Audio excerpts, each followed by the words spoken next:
Membaca di kitab Tindakan pasal 2 ayat 38. Jawab Petrus kepada mereka, "Bertobatlah dan hendaklah kamu masing-masing memberi dirimu dibaptis dalam nama Yesus Kristus untuk pengampunan dosamu, maka kamu akan menerima karunia Roh Kudus." Karunia Roh Kudus bukan karunia-karunia, bukan hadiah-hadiah, tetapi adalah satu hadiah, satu karunia yang adalah Roh Kudus, dan Roh Kudus adalah Kristus sendiri. Itulah janji yang harus dimiliki oleh setiap mereka yang mendengar akan firman di zamannya dan mampu menerimanya. Bertobatlah dan hendaklah kamu masing-masing memberi dirimu dibaptis dalam nama Yesus Kristus untuk pengampunan dosamu, maka kamu akan menerima karunia Roh Kudus. Sebab bagi kamulah janji itu, dan bagi anak-anakmu, bagi Yahudi, dan bagi orang yang masih jauh, bagi bangsa-bangsa kafir, yaitu sebanyak yang akan dipanggil oleh Tuhan Allah kita. Sebanyak yang dipanggil, amin. Dan tidak setiap orang akan mampu mendengar panggilan Roh Kudus.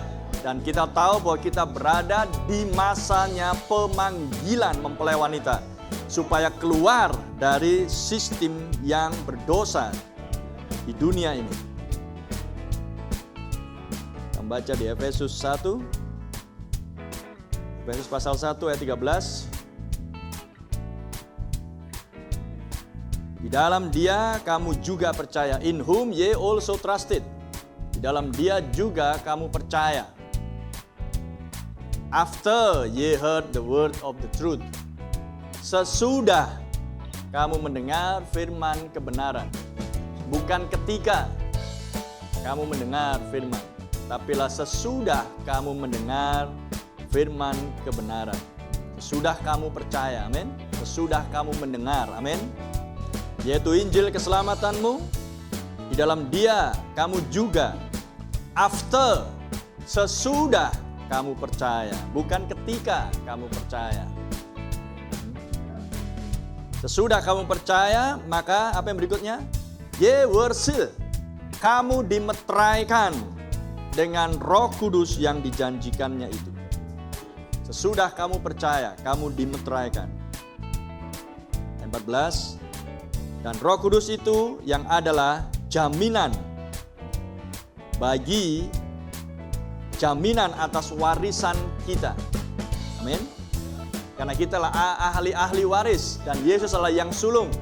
Dan Yesus Kristus dalam rupa Roh Kudus yang dijanjikan diam di dalam Anda. Dialah yang memimpin Anda kepada seluruh warisan itu. Tanpa Yesus tidak akan ada seorang pun yang bisa. Karena warisan ini ditinggalkan oleh Bapa, bukan oleh Yesus, tapi oleh Bapa. Bukan oleh anak, tapi oleh Bapa. Dan anak memimpin anak-anak Allah yang lain untuk sampai kepada warisan tersebut. Dan warisan itu adalah yang saat ini, yang sedang Anda nikmati, dan yang akan datang, yang akan Anda nikmati. Itu semua adalah warisan Tuhan. Karena kita hendak dikembalikan lagi kepada yang orisinilnya. Ketika yang orisinil dulunya jatuh ke dalam dosa, maka Tuhan janjikan kita akan dikembalikan lagi ke Eden yang dipulihkan, yang tidak ada dosa di sana. Sampai kita memperoleh seluruhnya, yaitu penebusan.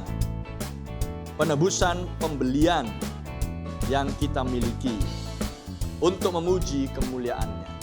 Jadi penebusan pembelian Dia sudah kerjakan di Kalvari. Amin. Dia sudah kerjakan di Kalvari, Dia beli dengan darah-Nya sendiri. Tapi sekarang ini adalah masanya penebusan yang zaman ini. Yaitu adalah untuk membawa tubuh ini kepada pengubahan tubuh. Membawa tubuh ini untuk diubahkan.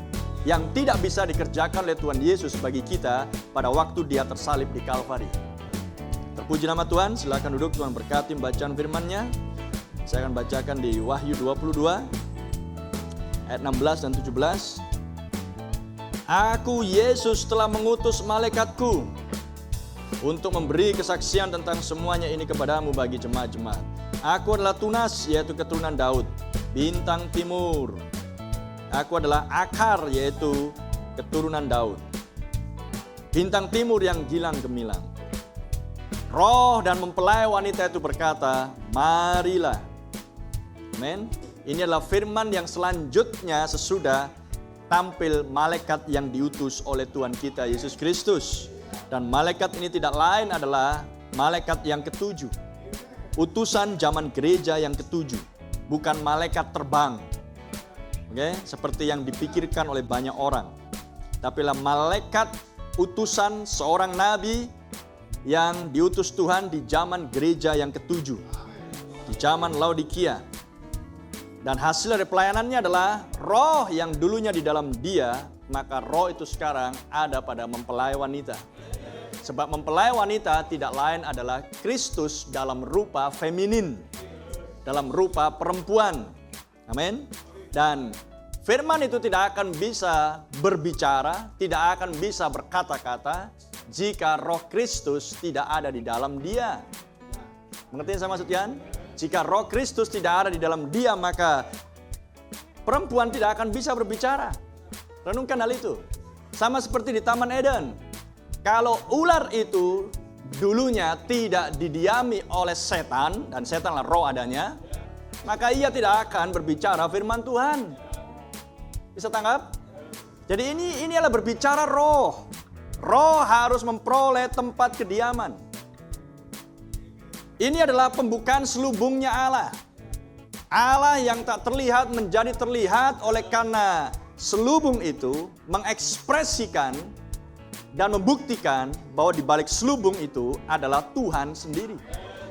Amen. Dan mempelai wanita adalah selubungnya Allah pada saat ini.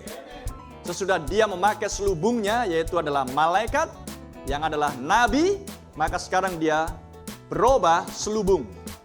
Dia berganti topeng. Dan topengnya yang terakhir di zaman gereja adalah mempelai wanita. Terpuji nama Tuhan. Dan ia diam di dalam Anda dan saya. Sehingga Anda sadar bahwa Anda adalah topengnya Tuhan Yesus. Amin. Terpuji nama Tuhan. Bagaimana Anda tahu bahwa Anda topengnya Tuhan Yesus, adalah selubungnya Allah? Jika Anda mampu menerima firman di zamannya. Itulah bukti Roh Kudus diam di dalam Anda dan saya.